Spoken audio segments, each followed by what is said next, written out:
Uh, Thank you very much, Mr. Chair. I'm happy here to speak on behalf of Euroseeds. Some things have been already addressed yesterday regarding, let's say, breeders, private breeders and industry perspective, but still I would like to touch upon some, let's say, opportunities and items. So that's why we call it the breeders' perspective on these matters. So first thing, sustainable use of plant genetic resources. It's for us also of crucial importance, yeah, because it's our raw material. So that needs to be conserved. This is a picture of 2 years ago. I was following a breeder, a sorghum breeder with Rete close to Toulouse. So, but who do I represent? I represent Euroseeds, the voice of the European seed sector. We have more than 80 members, so the 5 big companies, but also many other companies active along the, let's say, seed chain. So from basic research, the breeding, to seed production, seed processing, and in the end, also the distribution of seeds. So here you see a bit an overview of the diversity of companies.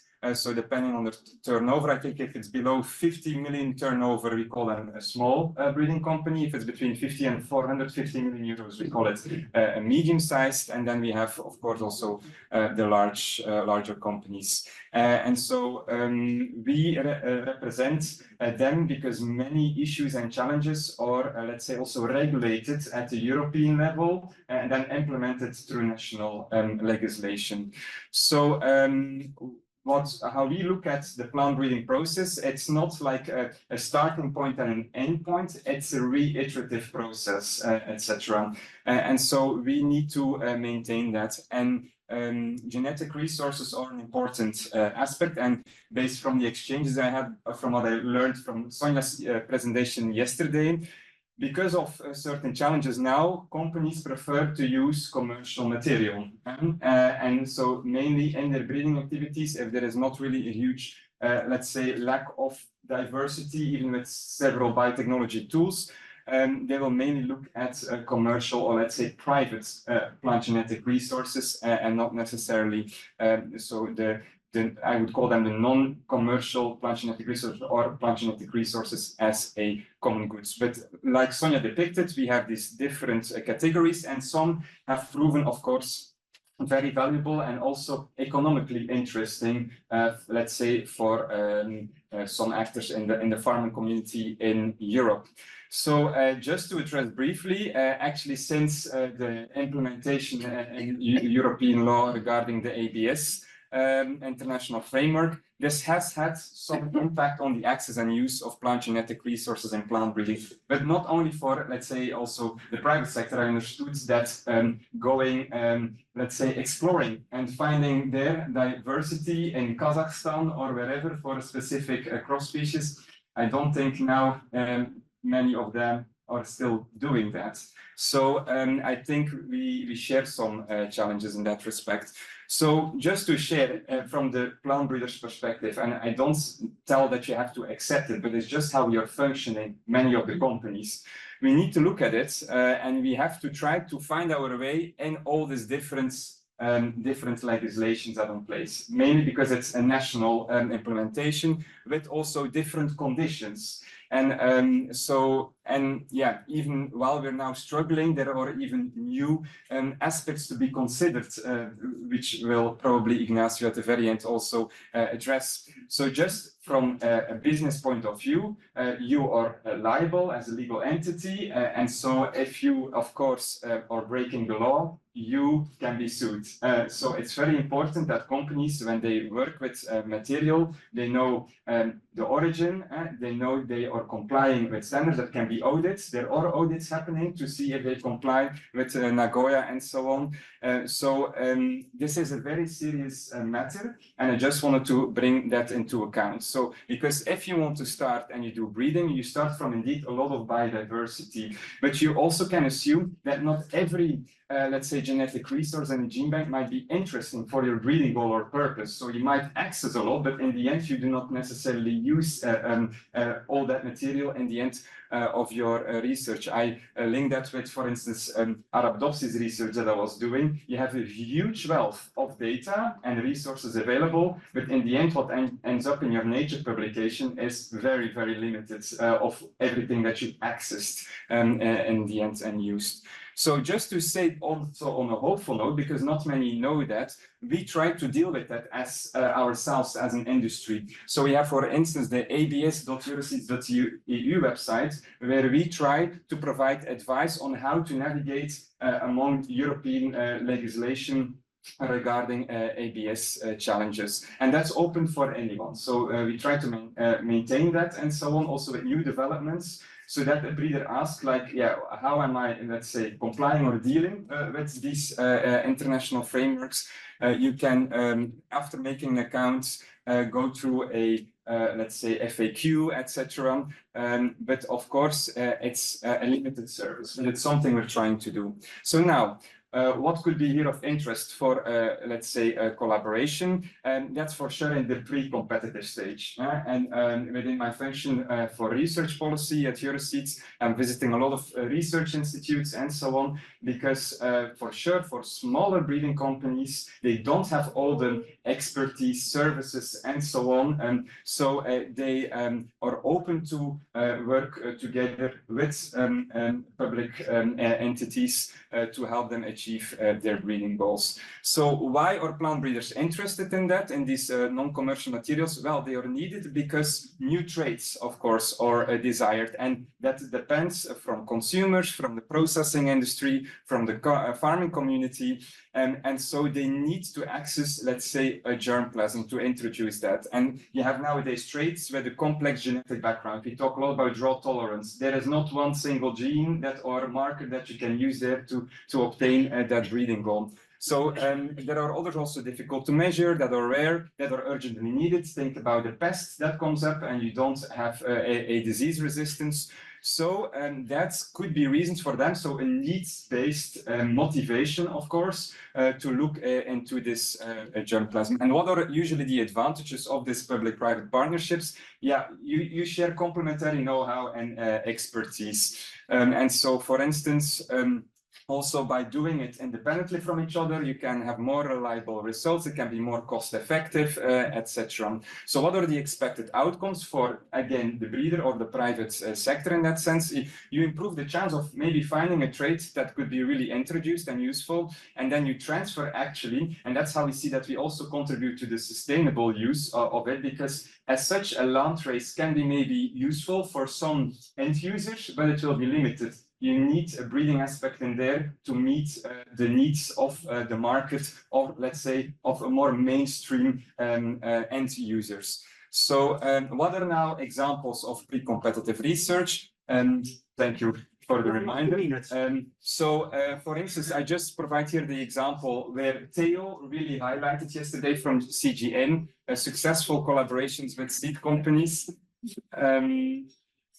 Because and that's actually also thank you. It's sorry. I can go again this. Use water. Relax, it's fine. So throw it out of the window. Yes.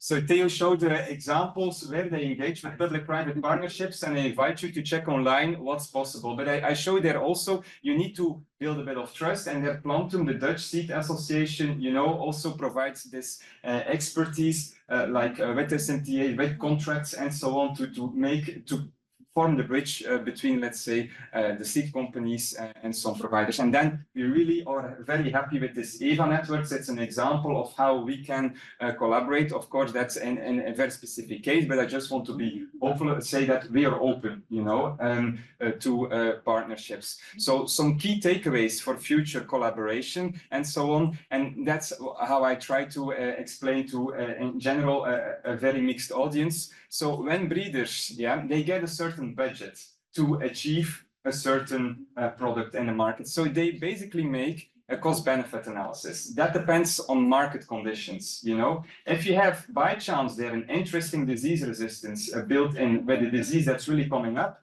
you can make a lot of money. and so on. But usually also and that's what we are dealing with Mother Nature in the end. So you have always surprises, and I find it very interesting with the breeding activities that usually you see one typical variety from a particular company or breeder is very successful, and then you again have that lag, and it's another competitor that is then, for instance, more successful. So the market conditions very important, but also the regulations. We need to look at all kinds of regulations. Do you want to breed for the organic market? You need to already take that from the beginning into account. And so ABS obligations on the material that you're using, you also need to take that into account, etc. And it takes a long time. So furthermore, I just want to highlight that not only from the research aspect, but also from the marketing aspect. So we have here Cecile amongst our audience. She is a technical expert R&D at the CPVO office, so for the plant breeders' rights, the plant protection of varieties, because they're looking at phenotyping tools and innovations that can help to make it smoother, to bring new, let's say, varieties with specific traits on the market. So I'm very pleased also that you're here, Cecile. I just want to highlight it that the audience knows that they can reach out to her or contact her to see from CPVO's interest how they're looking at this. So furthermore, I think in general, just to share that public-private partnerships are a win-win, and that's, yeah, good. I would like to thank you for your time.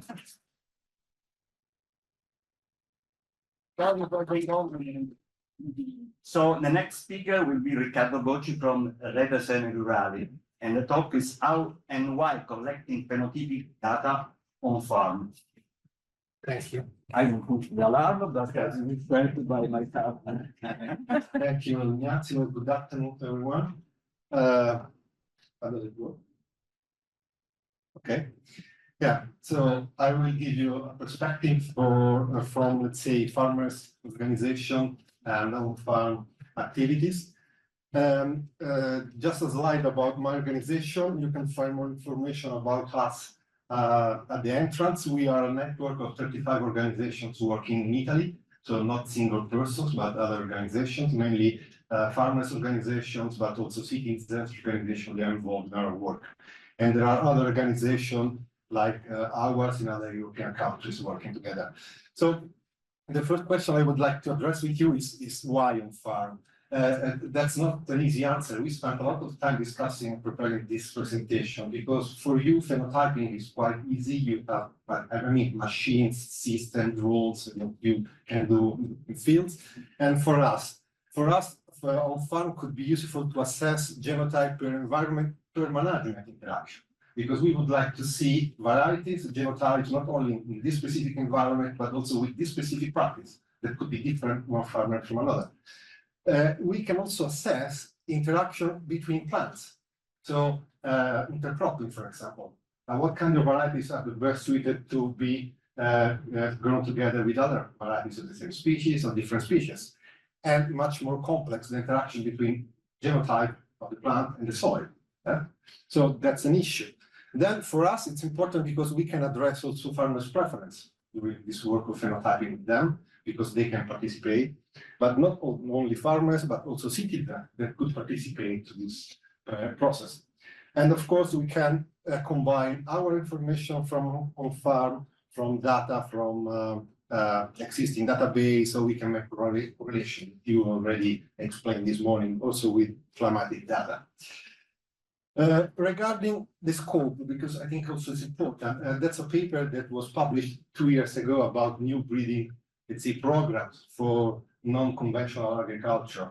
And they are addressing 3 main issues that, according to me, they are relevant. So we have to change the scope of breeding or adapt the scope of breeding, including functional diversity on multiple scales, as I said before, from cultivating one crop uniform to cultivating together different crop and also with other species. So from uniform varieties to intercropping. We have to see it to address the practice that farmers are using for not pesticide-free agriculture, and so environment and breeding. And the last point was the one I suggested before, much more complex, because in our soil usually we don't have anything. But we need to improve our soil, the matter content, so we have to improve the relation between varieties, crops, and microorganisms, and that's not so easy. Private actors, we already discussed a bit yesterday in the afternoon about private actors, and that's the usual system that we have created in the past years.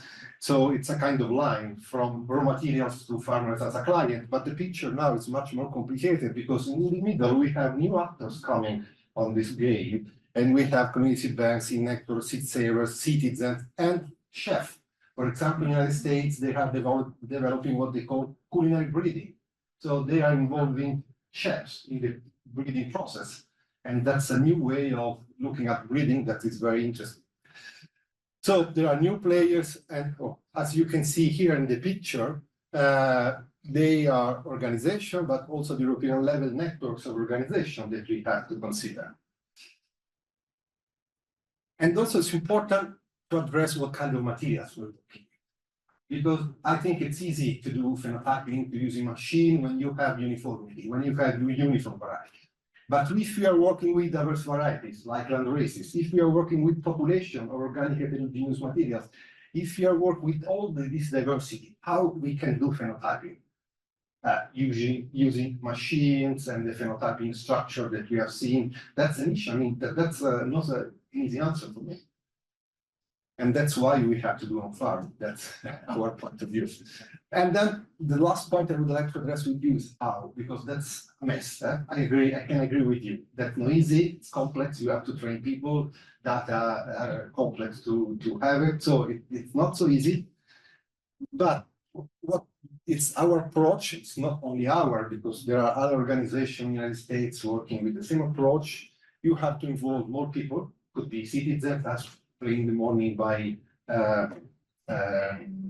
Roberto, or could be more farmers, and then you have different locations. If you have farmers and different locations, many farmers, you can have data that are also scientifically reliable. So even if you don't have the randomized block, you have maybe incomplete block, other statistical system, but in the end you can get some data that are relevant. This one, yeah. Here you have some examples. If you would like to have, there is a literature already in this approach. The statistical approach is called TRICOT, and they are applying in Africa at the moment, together with biodiversity and also in other countries. So there is a statistic behind what I just said. It's another way of looking at statistics with regard to the randomized block that we have learned at school, but it's interesting. And so that's an example of an application. We are using an application to do this. It's not the same application developed by Roberto. It's a new one developed in the United States by a company that is called SeedLink to manage trial management, data collection, communication, real-time insights, sharing, and digital presence. So they have a web portal. You can look on the website. There is also the Italian and the French, I think, version. Of course, the English one. And that's an example of the application that you can download it from the web, from the app, Google or Apple. You can develop your own project involving your farmers in your experimental design. Then they can use the app to send images, data collected. That could be also very easy. At the moment, we are using this application for qualitative data, not to get the height of the plants, but just to have information from farmers about what they think about the crop, and so very easy information at the moment because we have to train them to use it. So at the beginning, not so easy. So that's a way to share, connect, and learn people. That's an example that the seed server networks exchange is using in the United States on lettuce. So they have 8 accession, 230 growers, and that's the map of the growers in the United States. That's the results. As you can see, participation is 45, so maybe you have a lot of people that planted the seeds, but not a lot that harvest in the end. So you never know if they follow the process, yeah, but that's part of the game. And then the last point, yeah, it's really cost effective. That's data from SeedLink. So it means that it's cost effective. It's not so expensive to manage once you have the app, you have the platform. Of course, you have to manage your network of farmers or citizens, so you have to train in this case, or in some cases, you have to go directly get data from the field, but it's really not so expensive.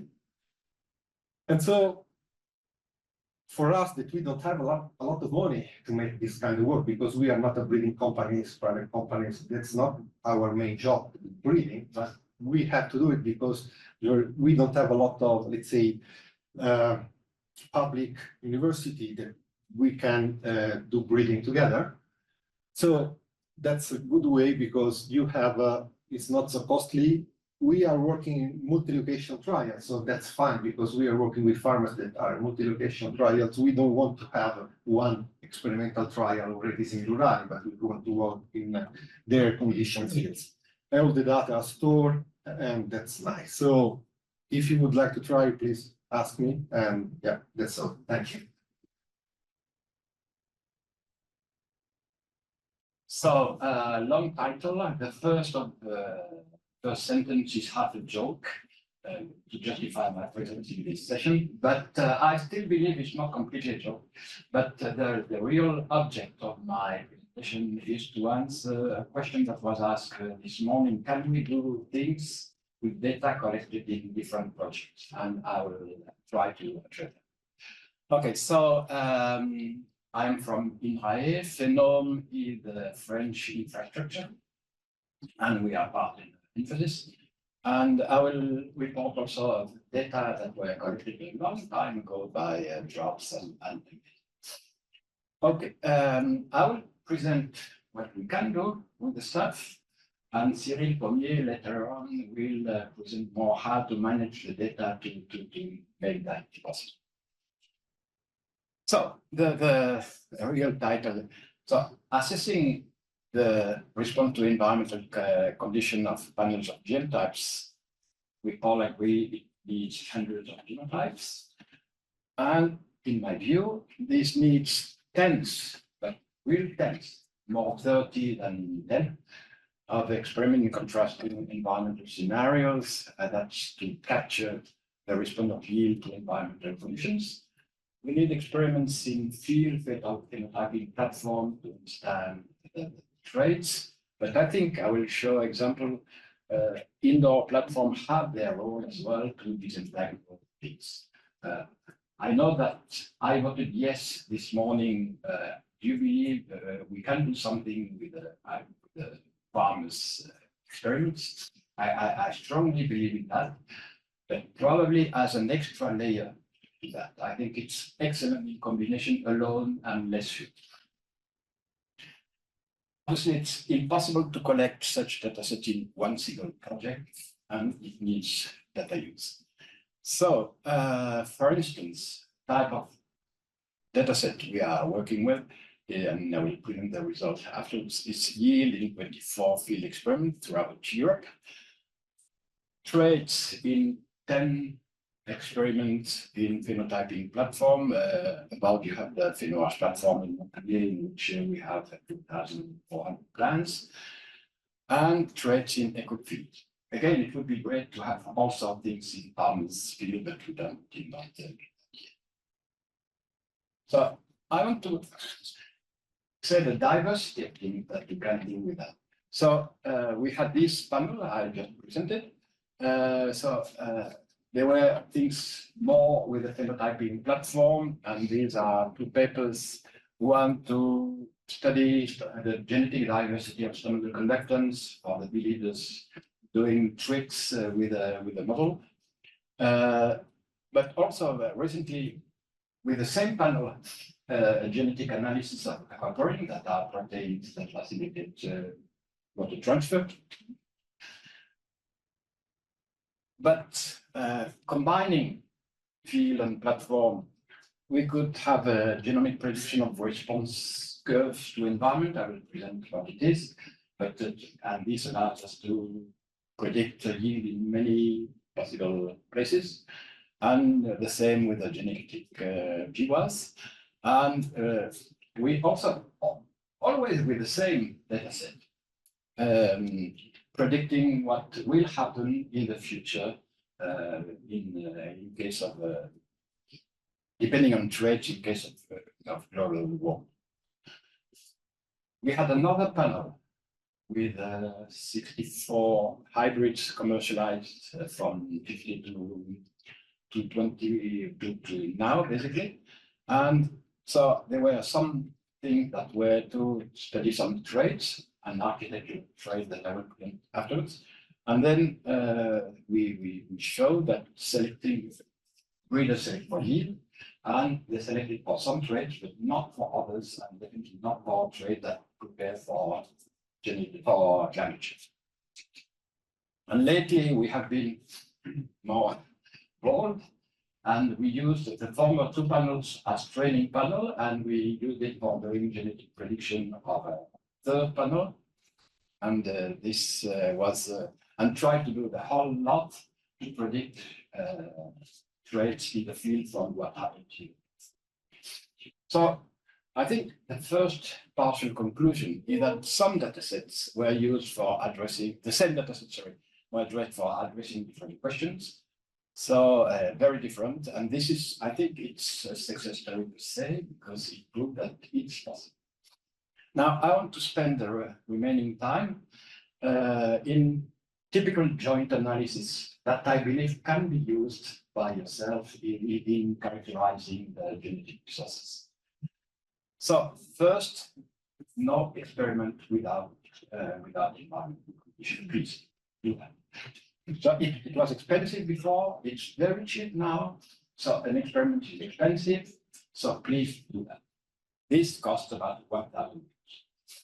If you have that, then you can categorize your places, your experiments, it can be farmers' field as well, in scenarios. So you can say this field resembles this field, this field, this field. So we make a scenario with that, etc., etc. The beauty of that is that in the future, in 2050, the scenarios will not necessarily be different. Will be basically the same scenarios, probably +1. But the cool and wet scenario that is 90% now will be probably 20% in 50, and the other around for the most severe scenario. But we can, based on scenario, we can predict to some extent what will happen with it. Now, if we do that, probably we will want to relate the traits in platform or anywhere to yield, but there is no reason to believe that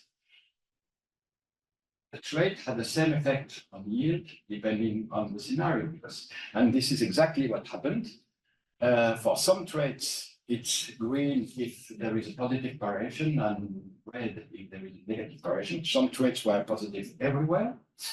So this is trait in platform versus yield in the field. So it's again, not many people believe that this is possible, but it is. But a trait like stoichiometric conductance was positive on yield when it was wet and negative when it's dry. You understand why. This is what you expect in textbooks, but this works for that. For other traits, it was completely wrong, so it's actually not so easy. But I think this is typically something you can do on your processes. I want to finish with a last thing. I will be very quick on that because just to,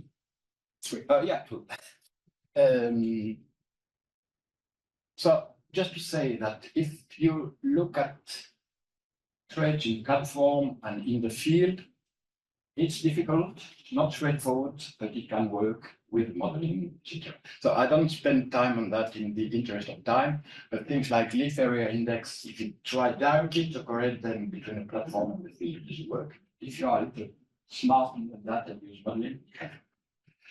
So I want to finish with that.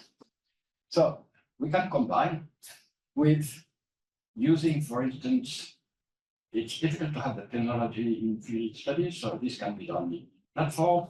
But then if you have the technology, you can calculate the timing of flowering time, for instance, in all sites you have. This is what we did for each genotype. And then I want to insist on something that you can, and it's free.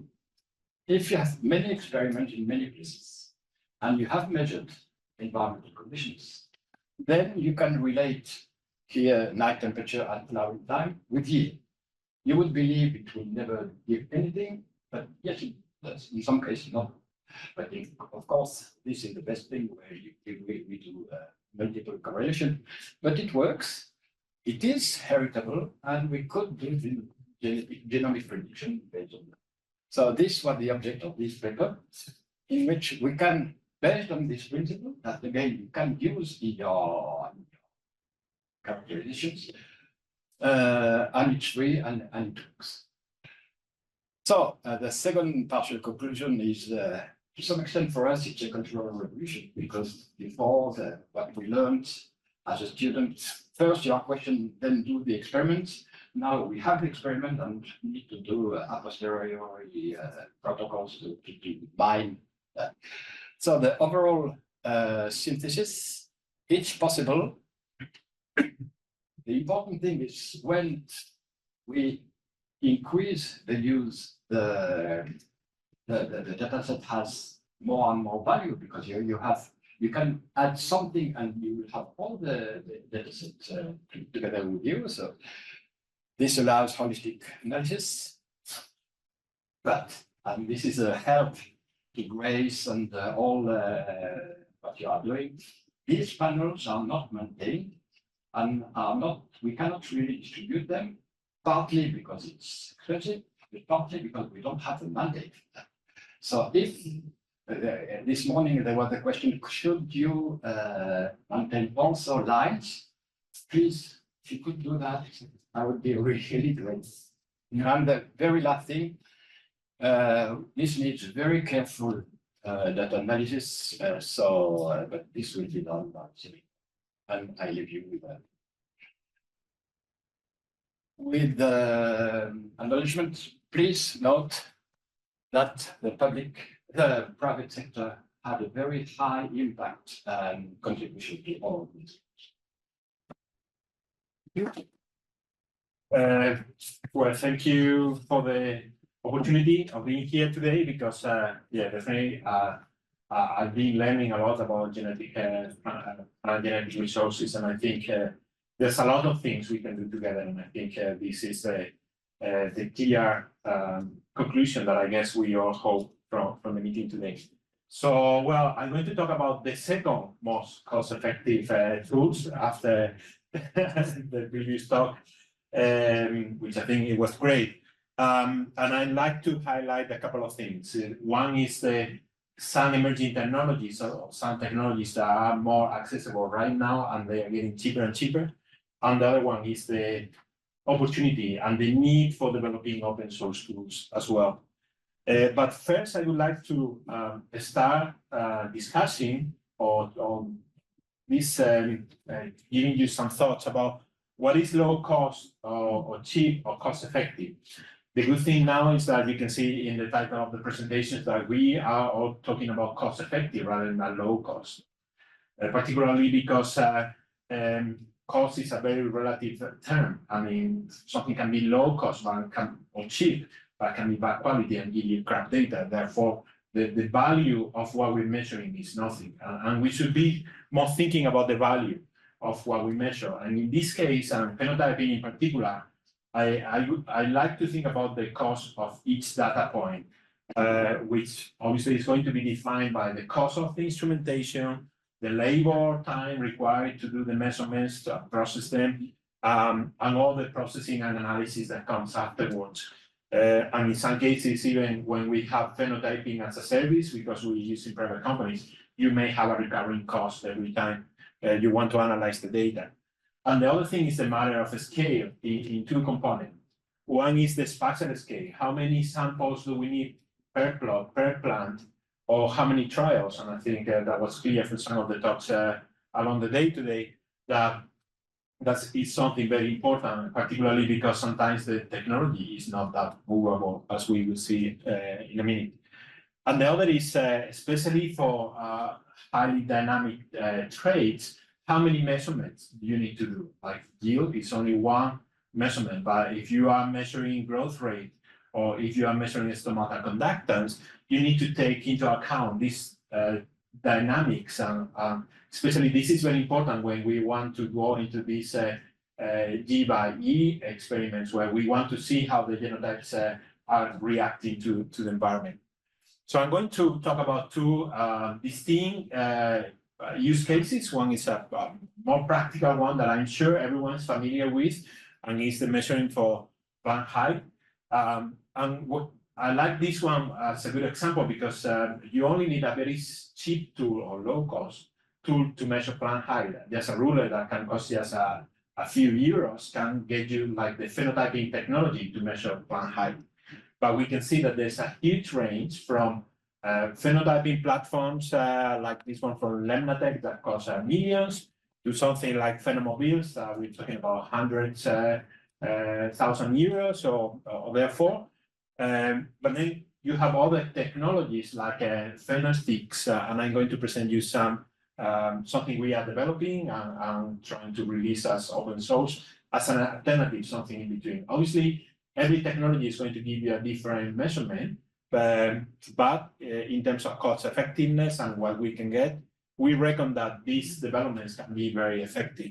So we are developing this Phenostick that we call QPheno, and it's basically a new technology. Well, it's not so new, but it's a technology that has been commonly used in robotics and even video games. So it's a stereo camera which allows you to get an image together with depth. So we pretty much couple RTK GPS and a little Raspberry Pi computer. By just taking pictures on every plot in the field, we can get measurements of plant height plus an RGB image. And it takes just a few seconds per plot. It's still like if you have a very large trial, it may be a limiting factor, but for many medium trials, it can be very effective. So pretty much what we get is what you can see in this picture. It's an image of a light with just a color image where you can see spikes, you can see leaves, and you can see some information. And the colors there in the image represent the plant height. So by analyzing this height distribution, we can decide what is the top of the canopy and just validate that with manual measurements with the ruler. And the interesting thing for me, coming back to the multi-temporal measurements, is that by repeatedly measuring, taking pictures of these plots, of the same plots, we can start looking at growth rates. And in this case, what you can see in the picture is just the evolution of height for two, like a small population with two different sowing times, so different environmental conditions. So now we can start looking at some of the aspects, such as the influence of temperature on the environment in growth rate for different genotypes with a very simple technology. So this is something we are working on at the moment. But also I would like to mention the issue of phenotyping in tree species. Yesterday someone asked about tree species and the interest. Again, you only need like a ruler to measure plant diameter, tree height, but obviously it takes a lot more time to do these measurements. So that limits the number of times that the breeder are going to measure, or the number of trees that you measure. So we're using drones with a LiDAR system, which is a laser scanner that generates us like a 3D model of the whole orchard. So what you can see there in that gray image is like a shaded image of the tree volumes. And then by analyzing these volumes and height, we can differentiate what the different genotypes are doing. And this is a collaboration with my colleague, Raul de la Rosa. And what you can see there, that those box blocks is what they represent the variability within a field trial where they are evaluating different varieties. And this is becoming a very hot topic because breeders now are trying to breed for specific characteristics of tree architecture to improve machine harvesting. And there's a very important push for this type of complex traits in tree crops. We are also using similar technologies in ground-based LiDAR, and we have released this software for acquiring LiDAR data from a ground platform. So pretty much using open source technologies and low-cost equipment, we are able to acquire similar data to what we collected with the phenomobiles, but that can be applied to tree and other species. And the other use case that I wanted to present is the phenotyping for highly dynamic traits. And in this case, I guess some of you may have measured stomata conductance in the field. You know, it's something that is time consuming. Even with the new light core parameters, that is faster still. The time it takes to do the measurements, if you have a relatively large trial and you want to make replications, it's going to be a nightmare then to relate that to the or get high heritability. So here we have two options. One is we can measure temperature continuously, and we have developed these sensor networks that originally we developed for water use efficiency studies, but now we can apply that in at least a few key genotypes, and we can track the temperature continuously. And by applying energy balance or by looking at the temperature differences, we can see how the plants are reacting to the environment, especially if we have different treatments, irrigated rainfed or in different locations. And this becomes very interesting, but obviously it's going to be limited to a small number of genotypes, because even if they are low cost, they only cost about 200 euros. It's still, like if you have thousands of plots, it's not feasible. So therefore, what I'd like to mention is that if you are going to measure canopy temperature, forget about doing it from the ground unless you do it continuously. You need to do it from the air, mainly because you need to do it in the fastest time as possible to remove any environmental effect. So we are flying drones. Again, drones with thermal cameras have gone from like 30,000 euros to 5,000 euros these days. And this is one image collected with this. And you can see here, for example, what we've been doing over the last couple of years is mapping these trials at different times of the year, different times of the day. This is flights every hour. And you can see in the top graph is the heritability of canopy temperature that you can see is going higher after, 12, 1 o'clock in the morning, in the evening, it's going higher. And this is very interesting because obviously you can see it's when you start looking at more diversity in your panel. Again, we have developed open source technologies for extracting the plots, and also we are using some cool R libraries developed by people in Wageningen and Zurich for doing all this type of analysis, so which is great to have access to this. So just to finish, a few quick take-home messages. Like I mentioned at the beginning, always think about the cost in terms of the cost per data point. Because also there would be low-cost technologies, but they may not scale up when you have large trials. And this is something very important to consider. Just think about LiDAR and 3D RGB cameras if you are interested in plant architecture and architectural traits. And canopy temperature, the key thing is that it has to be fast if you want to cover spatially. Otherwise, you have to do it continuously. Yes, a quick call for open source data acquisition and analysis software, because obviously for cost, but also because transparency and reproducibility. I think this is critical when we are doing science. And there's something very important that I call data sovereignty, is that who owns the data at the end of the day?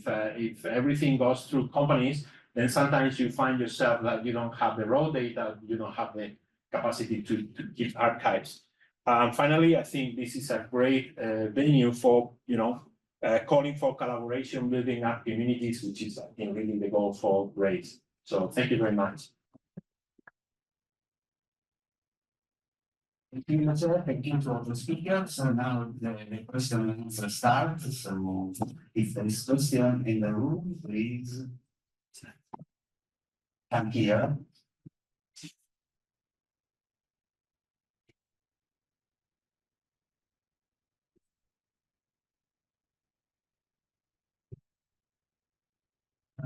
I have a question, a comment for François Tardieu.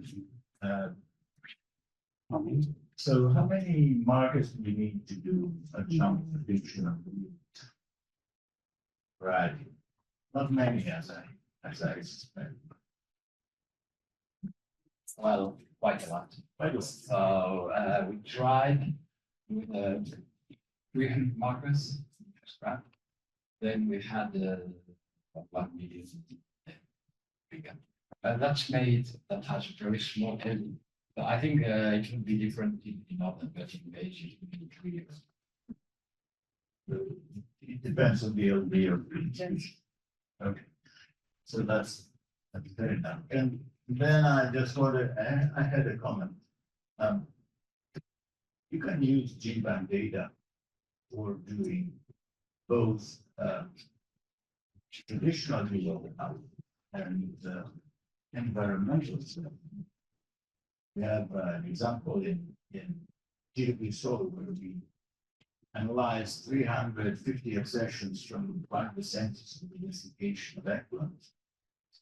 We asked exactly this question: can we separate regions that have been under pressure from human selection and that have been under pressure from the environment, say climate, etc. And you can do that. You can find different areas of the genome that have been selected by humans and the environment and the investigation. So GBank data are a real gold mine for doing some sort of.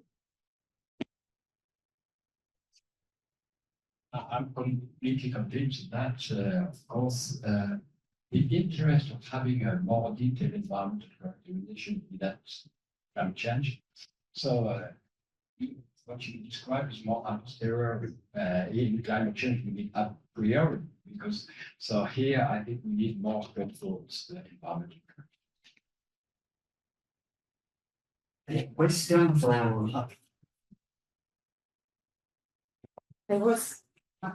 There's another question for François from the online audience. Thank you for your fruitful presentation. It is really an interesting study and the results are quite valuable. I'm curious about your opinion on whether plants produced from seeds obtained from the same plants grown in different regions will show similar performance when the genotype environment interaction effect is taken into account. This is coming from Felice Boyach.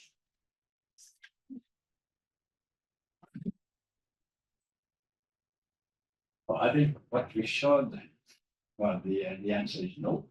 So, of course, in different regions, the interest of taking into account the environmental condition that you characterize on GBank and not just say it exists. But having said that, the GBank in our hands is smaller than what we expected. It's a secondary, the first answer is no, of course, it's not the same. You have a question for yourself? So it's about, no, for yourself. It's about the role that machine learning and artificial intelligence can have in reducing the cost, the accuracy and efficiency of plant phenotyping.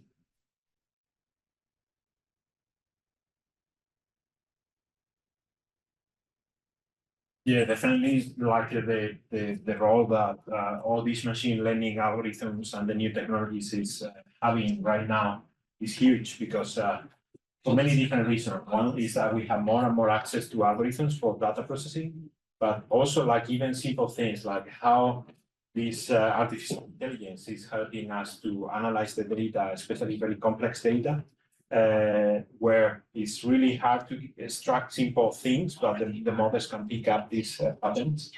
And even in practical terms, just to help us programming, especially students and early career, is so much faster for them to learn. They don't come to you so often.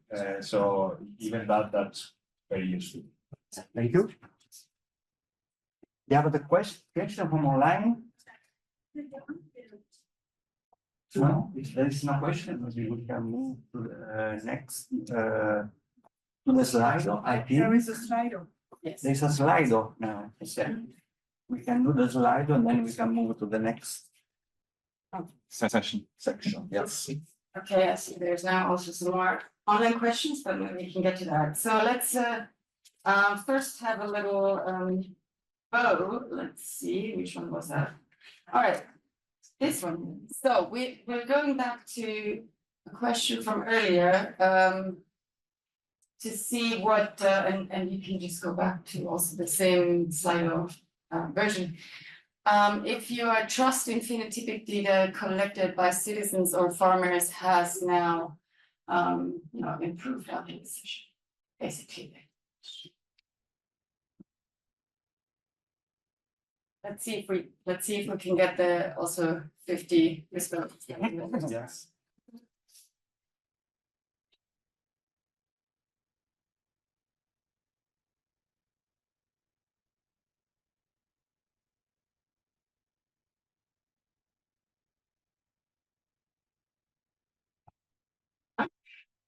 Can I make a question in between?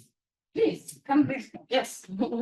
So I was wondering if what you mentioned that you are using data of 2014 experiment and you have 12 papers and 6 in preparation. And so if all of this data is open source, maybe someone else can use your experiments for doing also papers. So how you manage to have the ownership of the experiment data, how you deal in these kind of things, how it's a way of there's also data sovereignty that is just for companies, but also for researchers. I've been working in CSIC, and for a patent, a company obtained a new patent from the data that was delivered by a patent before that the researcher got to it.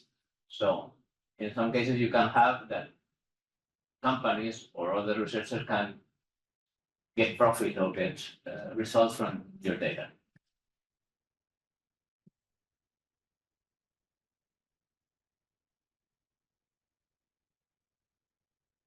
And the only thing we did was we did not release the data before the first paper for our students. But once the first paper was published of each matter, then it was open. You can access the data, they are on database. So we are more than happy. And if a company wanted to use our data for doing breeding, this would be great, but this will not happen because it's not there. But it's completely, and we are happy. And moreover, the data set is like better, so the attention will become. Well, A keynote turbine. Maybe we can stop the slide. I think we have a very good. I think, yes, so as we are also again at 50 people responding, so I think we have now, we can compare it with the results from the previous session where we had 55% that had little confidence and 40% that had a lot of confidence. And let's compare to the previous one, if I can find it. Here we go, which was, so I think it's pretty good. We've increased the confidence in the data. I would practice. Okay, thank you. So, Roland, it's up to you for the next session.